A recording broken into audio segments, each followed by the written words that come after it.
ano nga magiging advantage kapag itong si business owners ipapasok niya or i-collab niya sa digital marketing? Yeah. Kasi for example, this year, this 2025 na ngayon, di ba?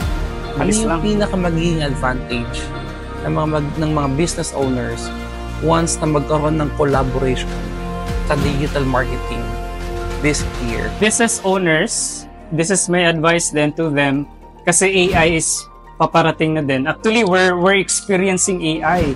So if you're not going to take advantage sa AI, you're going to do your business the hard way. Hindi naman masama na hardworking ka, correct? Oo. But mas advantage if you do it the smart way. Like there will be like automated funnels, there will be like automated follow-up system. Hindi na ikaw yung magmamano-mano. Or you're going to hire someone para mag-reply ng mga messages, para mag-follow up ng mga contact mo, diba? Sobrang hirap nun. You're having like very costly. Mas mahal siya compared with AI. Kasi you're going to hire people and then there's a chance pa na magkamali, like human error, diba? Unlike AI, na wala siyang emotion, so meaning lesser mistake. Nice.